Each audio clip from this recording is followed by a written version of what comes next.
આજની આ જનસભામાં ઉપસ્થિત આપણા ગુજરાત પ્રદેશ કોંગ્રેસના લોકલાડીલા પ્રદેશ પ્રમુખ, આપણા સૌના માર્ગદર્શક આદરણીય શક્તિસિંહજી ગોહિલ સાહેબ, એવા જ આદરણીય કાર્યકારી પ્રમુખ જિગ્નેશભાઈ મેવાણી સાહેબ, સાબરકાંઠા લોકસભાના આપણા કોંગ્રેસ પક્ષના ઉમેદવાર આદરણીય તુષારભાઈ ચૌધરી સાહેબ, બનાસકાંઠા લોકસભાના ધારાસભ્ય અમૃતિભાઈ, પૂર્વ ધારાસભ્ય આદરણીય શિવાભાઈ ગુડિયા સાહેબ, નરસિંહભાઈ, આદરણીય નદાભાઈ, આદરણીય ગુજરાત પ્રદેશના કાર્યકારી પ્રમુખ ઇન્દ્ર વિજયસિંહજી ગોહિલ, આદરણીય પૂજ્ય સંત શ્રી જિલ્લા કોંગ્રેસના પૂર્વ પ્રમુખશ્રીઓ, આપ પાર્ટીના કાર્યકારી પ્રમુખ ભાઈ શ્રી રમેશભાઈ ચૌધરી, સન્માનીય સૌ ના નામ લઈ શકો એવા મંચસ્થ મહાનુભવો, જિલ્લા કોંગ્રેસના હોદ્દેદારો, તાલુકા શહેર સમિતિના પ્રમુખો, ફ્રન્ટલના ચેરમેનો, આપ પાર્ટીના હોદ્દેદારો, સન્માનીય મીડિયાના મિત્રોનું પણ હું હૃદયપૂર્વક સ્વાગત કરું છું.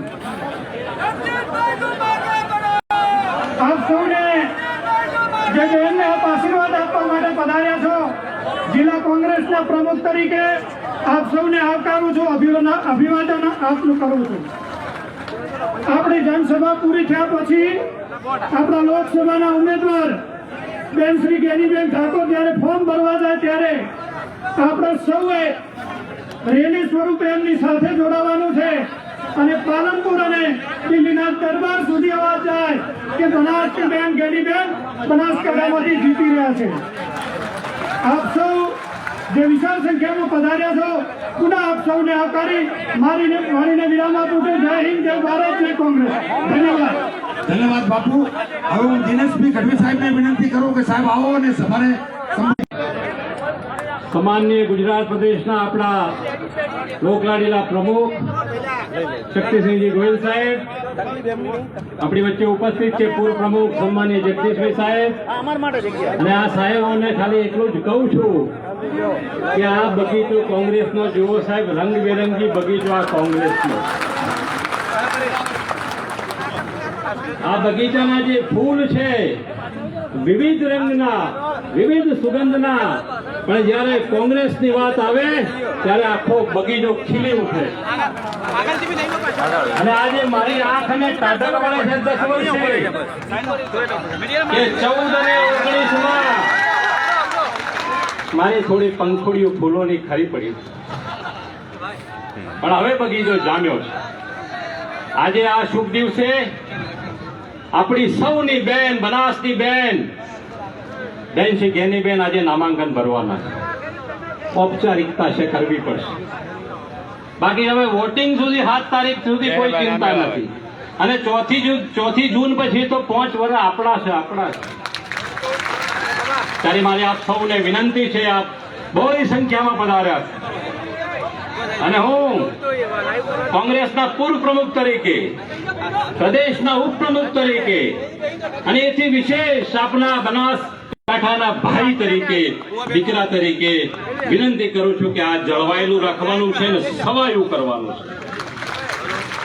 સમય લપડાક,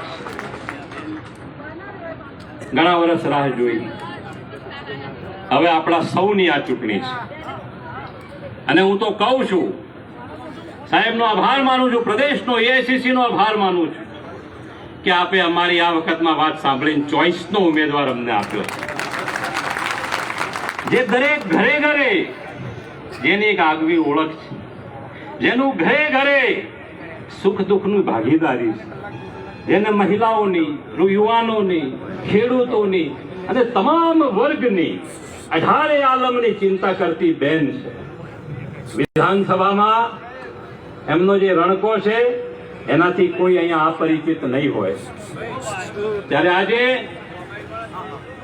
જ્યારે સંસદ સભ્ય બનવા જઈ રહ્યા છે ત્યારે ફરી મને મારા જૂના દિવસો યાદ આવે છે, મારા બનાસકાંઠાની રોનક યાદ આવે છે. અને હું ચોક્કસ, મને ખાતરી છે આપણે વક્તાઓને આપણા મહાનુભાવોને સાંભળશું, પણ આપ બહોળી સંખ્યામાં આવ્યા છો. અહીંયા આંખની શરમથી નથી આયા, ઉમળકાથી આયા છો, હૃદયથી આયા છો. અહીંયા દાબ દબાવથી નથી આયા, પૈસેથી નથી આયા, ઉમળકાથી આયા છો. અને આ ઉમળકો આપણો સવાયો કરી અને મતદાનમાં પણ જાળવીએ. અને આ વખતમાં સંસદમાં અને દિલ્હીમાં આપણું એક ઘર હોય ને જવા થશે નકર ક્યાં જવાનું. એટલે આપ સૌને વિનંતી છે, અહીંયા વડીલો વાગે લઈ અને આ વખતમાં સંસદ સભ્ય મારી બેન, આપણી બેન જ્ઞાનીબેન આગળ મોકલી. આપ સૌનો આભાર. જય ભારત, જય કોંગ્રેસ. ધન્યવાદ ગઢવી સાહેબ. હવે ટૂંકમાં ઠાકરસિંહભાઈને વિનંતી કરું, ઠાકરસિંહભાઈ રબારીને કે 2 મિનિટ પ્રવચન કરશે. ઠાકરસિંહભાઈ. બોલો માં અંબેની. આપણી વચ્ચે ગુજરાત પ્રદેશના કોંગ્રેસના પ્રમુખ તો ખરી બળદેવજી, પરંતુ ભાવેણાના ગંગાજળિયા ગોહિલ એવા શક્તિસિંહ સાહેબ, બનાસની બેન આપ સૌના ભરોસે લડે છે એવા બેન શ્રી જ્ઞાનીબેન, CWC ના મેમ્બર પૂર્વ પ્રદેશ પ્રમુખ જગદીશભાઈ ઠાકોર સાહેબ, અમારા સૌના રાહબર ઇન્દ્રવિજયસિંહ ગોહિલ સાહેબ, બળદેવજી, સમગ્ર ભારતના યુવાનોના ધડકન, દલિત સમાજના યુવા આગેવાન, વડગામના ધારાસભ્ય ભાઈ શ્રી જિગ્નેશભાઈ મેવાણી, મારા માલધારી સમાજના મોભી, હર હંમેશા સમાજ માટે લડતા એવા રઘુભાઈ, અમારા ધાબળિયા ભાઈ દિનેશભાઈ, તુષારભાઈ ચૌધરી, સૌ મંચસ્થ આગેવાનો, આપ સૌ આ ચૂંટણી ઉત્તરમાં માં અંબા આથમણે નડા વાળી, લાજ રાખે ઢીમા વાળો આપ સૌના ભરોસે અમને ભગવાનને પ્રાર્થના કરું છું. આ બનાસકાંઠાની જનતાએ આજ સુધી બેનને અંગ્રેજો જ્યારે લડતા હતા ત્યારે ટાટા ને બિરલાએ ફાળો આપીને અંગ્રેજોને કાઢવા માટે લડાઈ લડતા હતા. આ વખતે ઉદ્યોગપતિઓ ટાટા બિરલા નહીં, આપ સૌ મારા ટાટા બિરલા બનીને, દાતા બનીને આ ગોરા અંગ્રેજોને કાઢ્યા, ચોરોને કાઢવા આપ મેદાન હશે ત્યારે આપ સૌને નમન ને વંદન.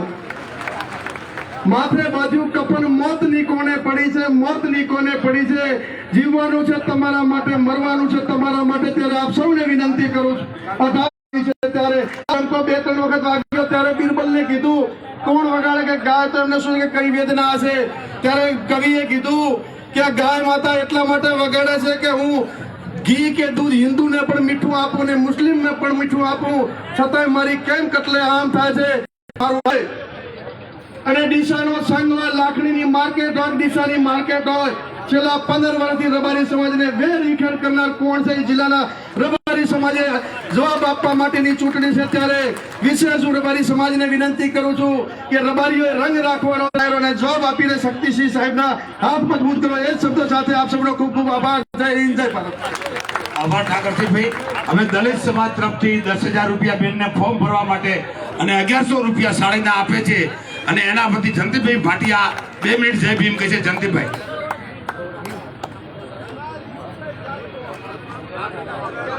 હવે હું ગુલાબસિંહ રાજપૂત સાહેબને વિનંતી કરું કે સાહેબ આવો અને સભાને સંબોધન કરો.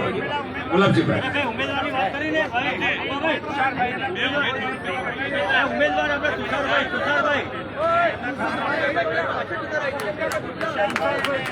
આપણા સાબરકાંઠાના ધારા ઉમેદવાર શ્રી તુષારભાઈને વિનંતી છે કે સભા સંબોધશે. સભામાં ઉપસ્થિત ગુજરાત પ્રદેશ કોંગ્રેસ સમિતિના આદરણીય પ્રમુખ શ્રી શક્તિસિંહજી ગોહિલ સાહેબ,